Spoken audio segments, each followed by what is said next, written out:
Nosotros le hemos invitado a Iván, ha estado ausente fuera de la ciudad, me decía, pues también es colaborador de Radio Medio Mundo, de la revista informativa Hola Mundo, y lo hemos invitado un poco para hacer un análisis acerca de la realidad, de la situación de nuestro país. Bienvenido, Iván, nuevamente. Qué gusto tenerte aquí. Gracias por invitarme a la radio, ¿no? Siempre es una gran oportunidad poder transmitir conocimientos, pensamientos, reflexiones, ¿no?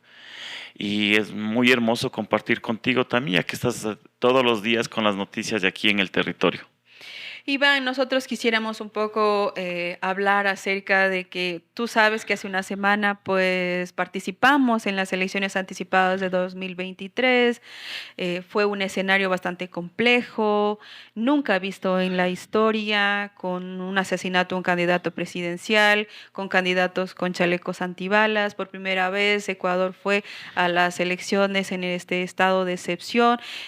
Un escenario bastante complejo. ¿Qué lectura hacer en estos 6 años que hemos estado sometidos a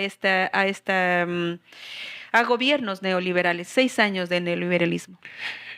Mira, aquí hay un proceso muy claro, ¿no? O sea, antes de la Revolución Ciudadana y después de la Revolución Ciudadana. O sea, antes de la Revolución Ciudadana, los índices sociales en el Ecuador eran totalmente terribles. O sea, teníamos 60% de pobreza, en el área rural teníamos 75% de pobreza, muchas de las juntas parroquiales en el sector de la ruralidad teníamos más del 80% de pobreza y en algunos casos 95% de pobreza. Es decir, teníamos gran parte de la población rural con índices de pobreza iguales a las peores comunidades de África. ¿Ya? Eso te iba generando con unos servicios públicos deplorables, un registro civil horroroso, las escuelas no tenían pupitres, no tenían los insumos necesarios para dar clases, las Eso universidades eran unas 2004, posilgas 2005, ¿no? donde no tenían ni rumbos, más bien eran centros de un clientelismo vergonzoso. ¿Sí? Se podían crear universidades con cualquier infraestructura, que en algún momento hablaron de universidades de garage, ¿no? Que ponían contrataban cualquier casa, te ponían pupitres y un pizarrón y decían esto es una universidad, donde te repetían lo mismo de los sextos cursos. Entonces, ahí tú veías un país que cada vez iba más para atrás. Entonces, esas condiciones de inestabilidad social te generaba una inestabilidad política. O sea, todo era coimas, todo era corrupción, todo era pago de comisiones. El tal alto grado de corrupción antes del 2006 era tan grande que en la corrupción solo nos ganaba Haití y nos ganaba Bolivia. La Bolivia antes de Evo Morales, ¿no?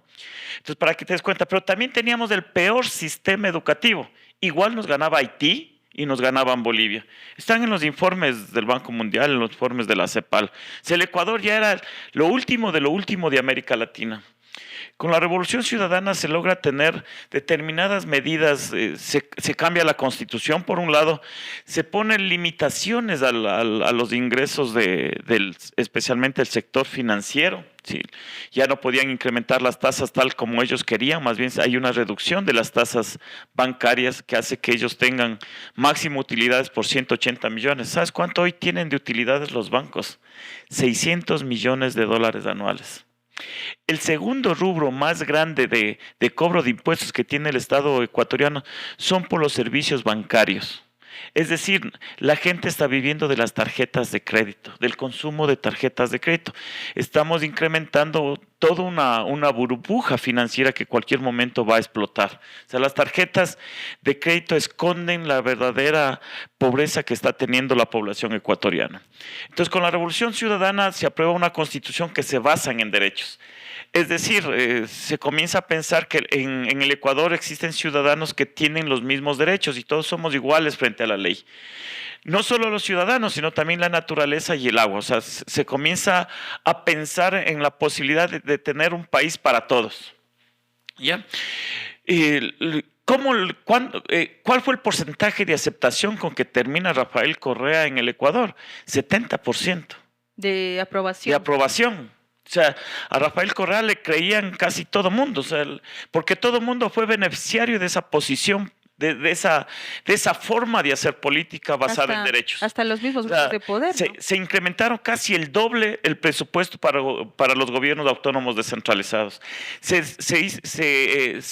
duplicó el presupuesto para las universidades, se triplicó el presupuesto para la salud, se duplicó el presupuesto para la educación. O sea, tú ya veías los colegios y las escuelas que ya estaban pintados, tenían pupitres, tenían los marcadores, se cambiaron los pizarrones de tiza a marcadores de tiza líquida. Se comenzó a pensar ya en las mejoras. Se puso indicadores al sistema educativo. Podías tener tú colegios con certificación internacional, es decir, tenían indicadores que tenían una mejora permanente. Igual los hospitales, todo eso se quedó abandonado. O sea, han sido 6 años. Ya. Como ya el correísmo, digámoslo así, o la Revolución Ciudadana tenía una gran cantidad de asambleístas, para poder romper con el correísmo tenían que comprar a asambleístas. O sea, los asambleístas, que gracias a este concepto de sociedad basada en derechos, gana la asamblea, guardaban determinadas relaciones de fidelidad. ¿Cómo rompes tú esa fidelidad desde el gobierno de Lenín Moreno? O sea, las primeras denuncias en los medios de comunicación es la entrega de las empresas públicas, que lo hace Jorge Glass, y eso le costó la cárcel. Después vienen las denuncias de la repartición de hospitales.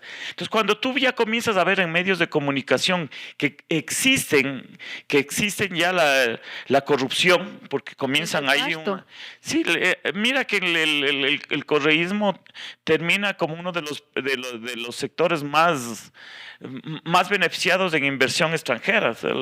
Podía ser criticado por muchos organismos, pero era considerado como el país más seguro. Tenías un índice de 5 muertes por cada 100,000 habitantes, lo cual tú decías, no, pues ahí hay una estabilidad. Muy lejano de los indicadores que tenía Colombia y que tenía Perú. O sea, ellos tenían 25 o 30 muertes por cada 100,000 habitantes, nosotros teníamos 5. Logramos bajar de 25 muertes por cada 100,000 habitantes a 5 muertes por cada 100,000 habitantes. Hoy estamos en 35 y estamos probablemente al final del año terminemos con 40 muertos por cada 100,000 habitantes. ¿Bien? Eso nos convierte en un país tan violento como el Medellín de Pablo Escobar, o las ciudades de Sinaloa en México. ¿Ya? Entonces, nos hemos convertido en uno de los sectores más, pero esto no es gratis, esto se ha ido madurando. Pero no desde la época del correísmo, sino en los últimos 6 años, porque se quitaron las seguridades. Se les perdonó impuestos a los sectores más ricos, son más de 20,000 millones de dólares que se ha perdonado el pago de impuestos a la renta, lo que ha significado que el Estado no tenga recursos para obra pública. ¿Sí? Se ha duplicado la deuda externa. Sí, el correísmo, o hasta el 2017 la deuda era de 38,000 millones de dólares según el Fondo Monetario Internacional, y hoy tenemos cerca de 78,000 millones de deuda. ¿Dónde están esos 40,000 millones de dólares de deuda? Y un dato que me acabo de enterar, hasta hace un mes y medio teníamos 9,500 millones de reservas internacionales y hoy tenemos 6,000. ¿Dónde se fueron esos 3,500 millones de dólares? O sea, tú no estás viendo obra pública, tú vas y ves caminos vecinales con mal mantenimiento, tú ves carreteras con mal mantenimiento, ves los gobiernos autónomos descentralizados sin dinero, ves las universidades sin dinero, ves con una alta deuda a los consejos provinciales, ves que el Estado les debe muchísimo a los municipios. Entonces todo eso hace que se rompa la institucionalidad del Estado. Entonces la gente que comenzaba a trabajar dice, no, pues, uno es pobre porque es tonto, entonces comienza a pensar en otras cosas, ¿no? Los sistemas de aduana.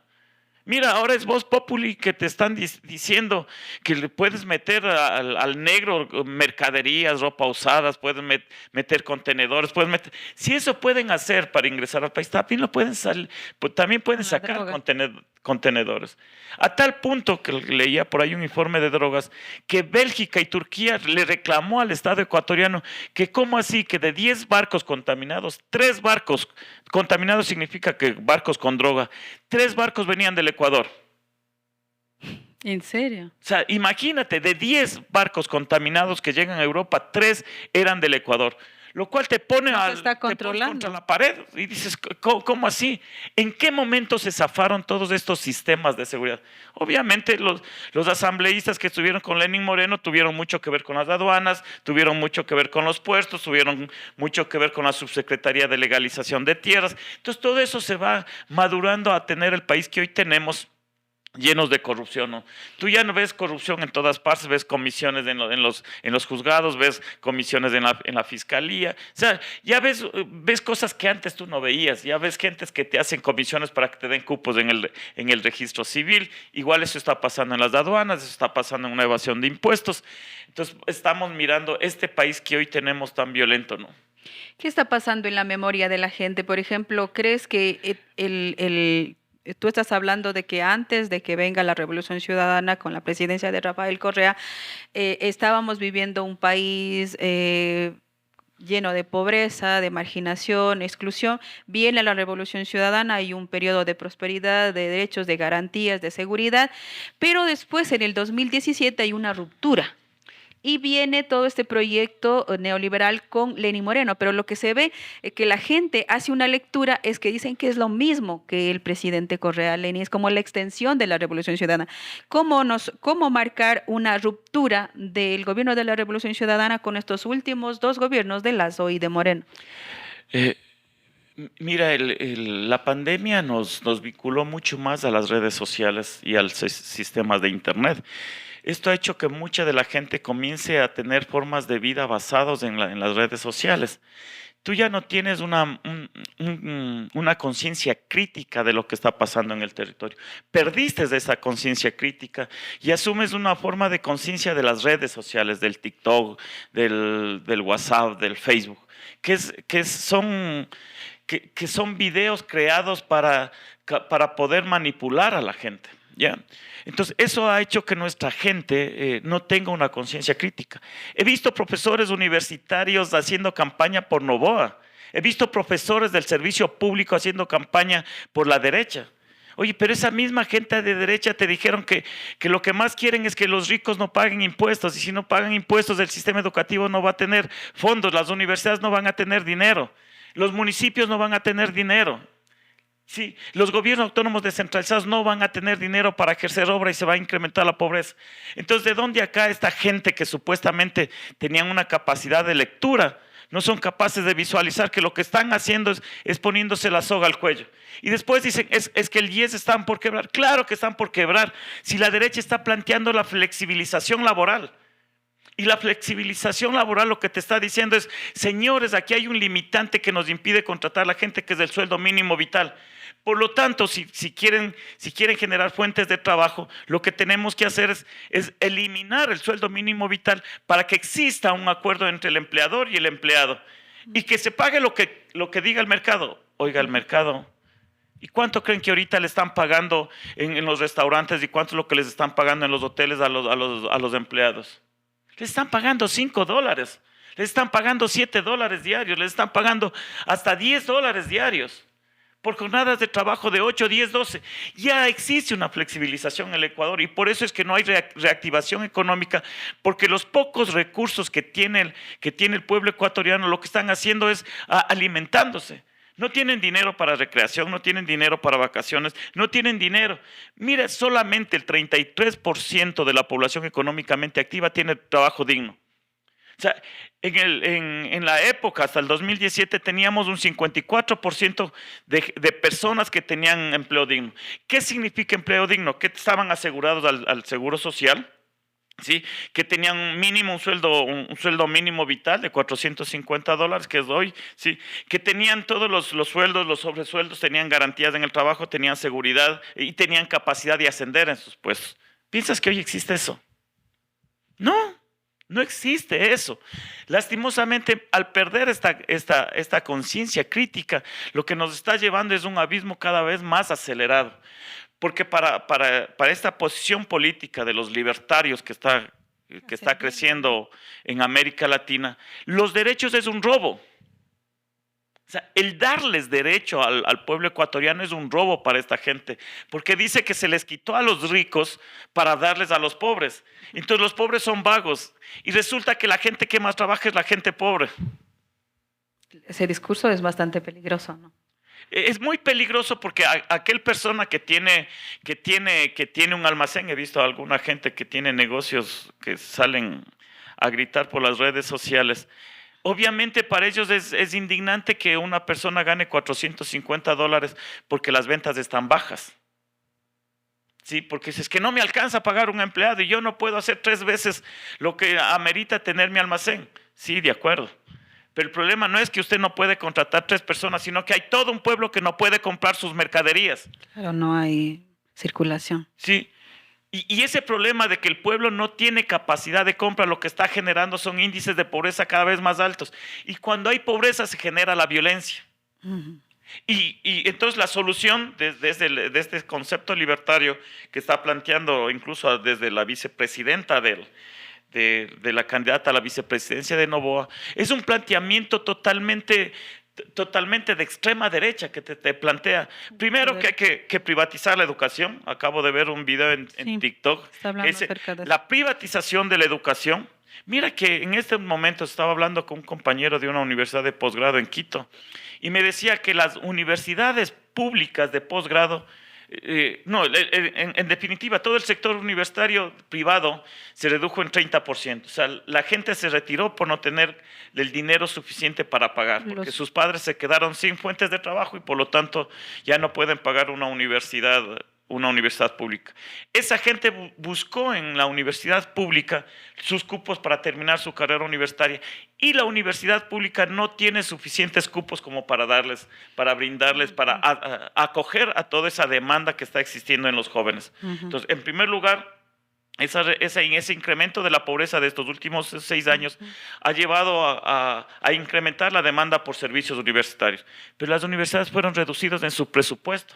¿Cómo las universidades van a construir más aulas? ¿Cómo van a contratar más profesores? Si lo que han hecho en estos últimos años es despedir a profesores. ¿Y a quiénes despiden?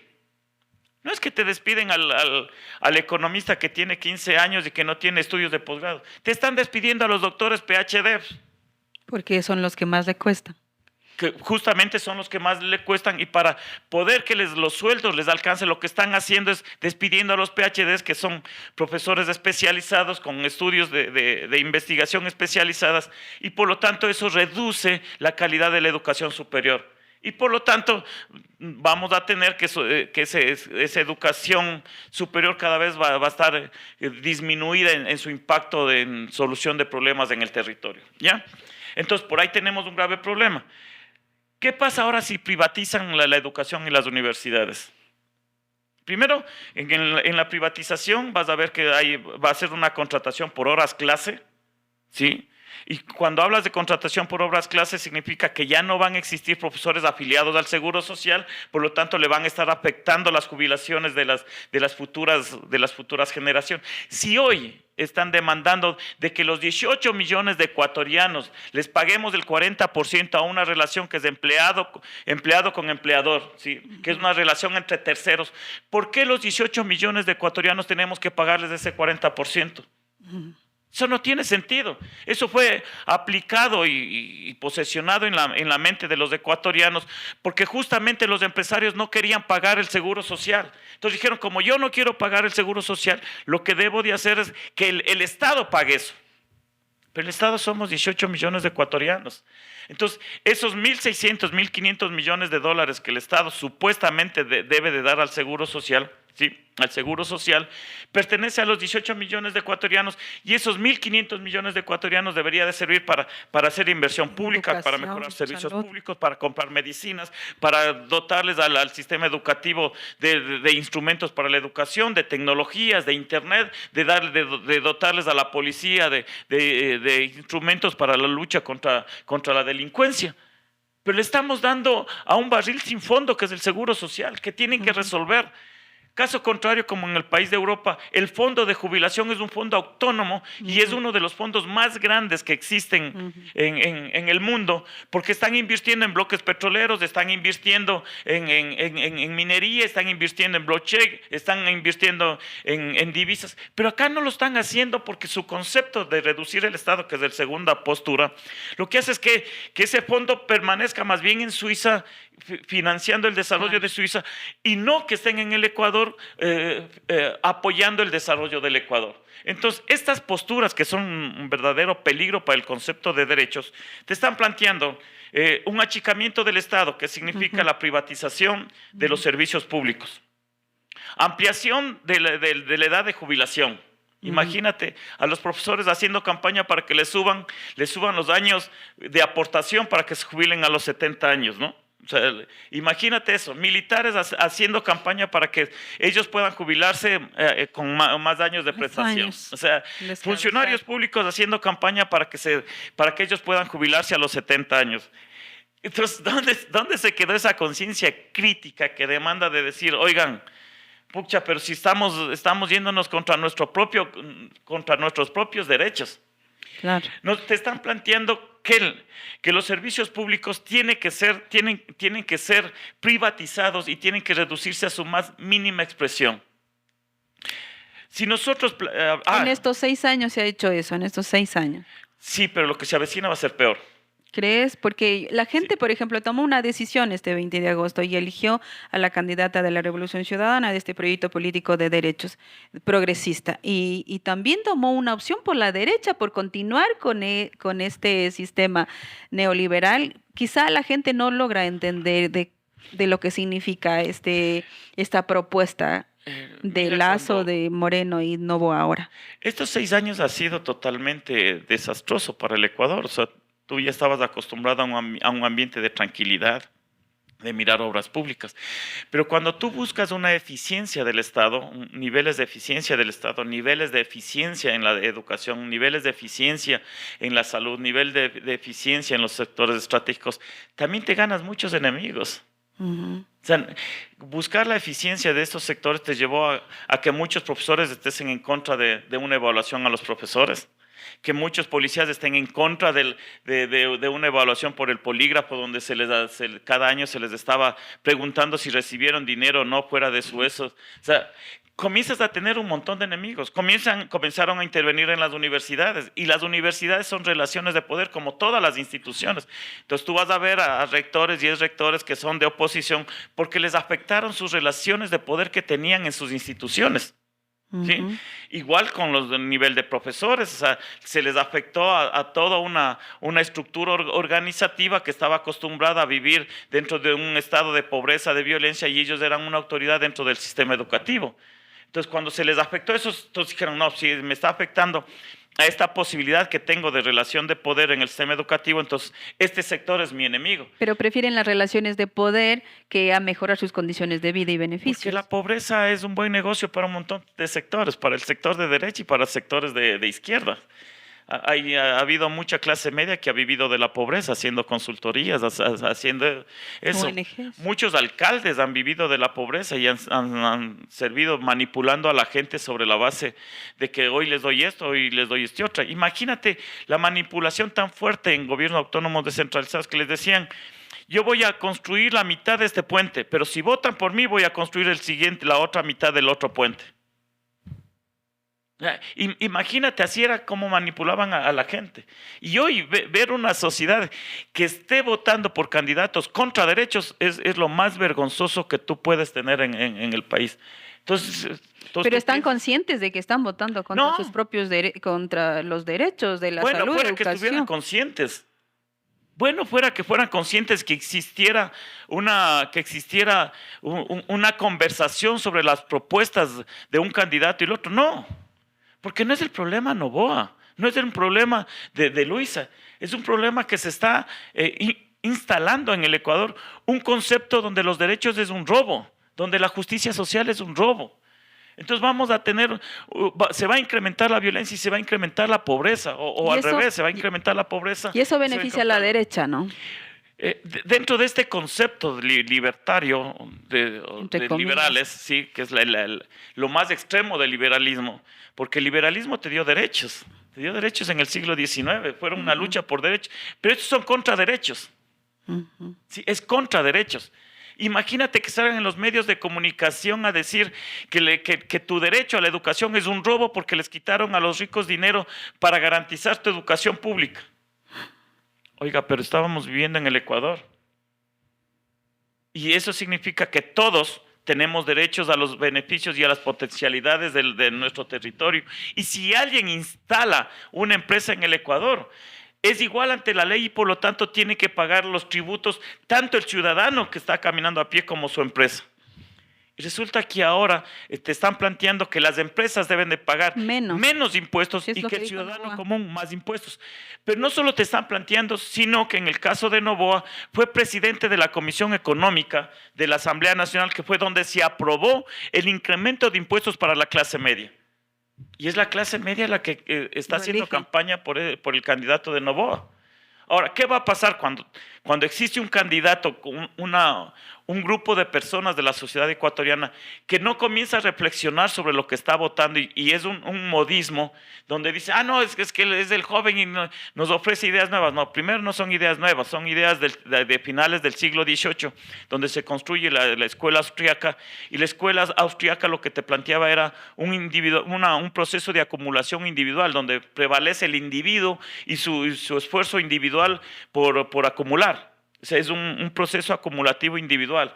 Ya no piensas en un colectivo, ya no piensas en sociedad, ya no piensas en Estado, sino en que solamente los ricos pueden hacerse ricos a través de una eliminación de impuestos para ellos, mientras que la gente pobre tenga que pagar todo lo que sea necesario. Y ese concepto tan absurdo, ¿no? Que solo el empresario genera empleo. Oiga, ¿sabe que el 75% de todos los emprendimientos quiebran en menos de un año? ¿Y sabe por qué quiebran esos emprendimientos? Porque justamente no hay personas que quieran gastar, que no tienen dinero para gastar, y por lo tanto pueden crearse un montón de empresas, pero si no hay personas que tengan la capacidad de compra, esa empresa no sirve. Por lo tanto, las condiciones de empleo están subordinadas a las condiciones económicas del Estado ecuatoriano, de la sociedad. Cuando tú generas y distribuyes la riqueza nacional, tú incrementas la circulación del dinero y eso hace que las personas tengan capacidad de compra, y por lo tanto, si tengo capacidad de compra, los negocios van a salir adelante, van a pagar su crédito, van a reinvertir, van a ampliar sus negocios porque hay personas que les están comprando. ¿Qué pasa con un empresario en un desierto? ¿Va a vender arena? ¿Va a vender aire? No. Quitémonos de esa venda de los ojos pensando que porque hay un empresario genera empleo. No. Y claro, estas posiciones se están planteando la gente que tiene servicios financieros, porque es el negocio más lucrativo en el Ecuador. O sea, es muy fácil captar recursos de los pobres y cobrar un impuesto por esa utilización de esos. Te están planteando los importadores y exportadores que tienen su dinero fuera del país, por lo tanto, ni les va ni les viene lo que pasa en el territorio ecuatoriano porque su mercado está fuera del territorio ecuatoriano. Pero el problema son los que nos quedamos en el país, los que no hemos salido, los que estamos afrontando este problema y que te das cuenta que los negocios cada vez están quebrando. Las propiedades en estos 6 años se han disminuido su valor en más del 30%. Hay cuadras enteras en la ciudad de Esmeraldas, en la ciudad de Quito, en la ciudad de Guayaquil, donde esas casas que valían 100,000, 120,000 dólares, ahora los están vendiendo en 70, en 65,000 dólares, y no hay personas que los compren. Ese es el país que nos entregaron. Es el país que están entregando este neoliberalismo, y que hoy existe un enfrentamiento muy fuerte de posiciones ideológicas entre un sector empresarial versus un derecho. O sea, es una campaña política entre el concepto de derechos versus el concepto de acumulación individual de capital. Y a eso nosotros el 15 de octubre tenemos que tomar una decisión, si un país con derechos o un país sin ellos. Ahora, ¿qué va a pasar? ¿Qué va a pasar cuando gane Noboa? Primero, que va a tener un enfrentamiento con un bloque minoritario pero fuerte de la Revolución Ciudadana en la Asamblea. La gente de Pachacuti tiene que asumir una posición. O voy a estar a favor de ese proceso acelerado de acumulación de los más ricos, o voy a estar por los derechos de la naturaleza, los derechos del agua, o voy a estar por esto. como van a plantearse mecanismos de privatización, tal como lo hizo Lasso, ¿no es cierto?, de querer privatizar los pozos petroleros, la CNT, el agua, las telecomunicaciones, la telefonía, como van a plantear eso, ¿qué es lo que van a hacer? Va a convulsionar el país, se van a levantar las comunidades indígenas, se van a levantar las ciudades, se van a levantar. Los jóvenes están a punto de estallar porque simplemente no tienen cupos en la universidad, no tienen fuentes de empleo para que se les contraten. Y si les contratan $10 por trabajar 12, 14 horas, tampoco es un negocio porque se les va en el transporte, se les va cerca del 40% de eso. Entonces, son momentos muy críticos que tenemos que aprender la sociedad ecuatoriana a leer qué es lo que nos están planteando. Por favor, hagan un voto reflexivo y miren por qué lado están haciendo. No va a ser que las condiciones del Ecuador sean aún peores. Ya podemos ver el extremo del Ecuador en Esmeraldas cuando tú ves en una cuadra donde había 12, 15 negocios, están cerrados, 8, 9, 10 y están funcionando solo 2 y 5 de la tarde los cierran, donde les están vacunando casi a todos los negocios. Ese proceso probablemente en los próximos años se generalice a todo el país. Esto no es una cuestión del candidato Noboa, no es un problema de Luisa, es un problema que estamos atravesando el país y que necesitamos construir un gran frente por los derechos o un gran frente por ese proceso de acumulación de capital. Ok. Muchísimas gracias, qué bueno tenerte aquí, bastante Lucio, tienes que venir más seguido, nosotros necesitamos comprender un poco la dimensión político-ideológica, pero también un poco entender en qué país estamos en este momento en estos 6 años y qué pasó antes de los 6 años y qué queremos después de estos 6 años que ha sufrido muchísimo Ecuador. Muchas gracias, pues, Iván, y qué gusto. Y la otra semana, pues, nos volveremos a ver. Ojalá. Creo que sí, ojalá no. Pero un pedido a todos los votantes, por favor, lean los planes de gobierno, asuman un proceso crítico y miren cuál va a ser el impacto que van a tener el país de la aplicación de esas medidas económicas que están planteando en los planes de gobierno de los dos candidatos. Y asuman el voto. Y si el Ecuador vota porque hay que darles más dinero a los más ricos, entonces hay que ver cuál va a ser el grado contestatario desde la sociedad civil frente a eso. Ok, muchísimas gracias.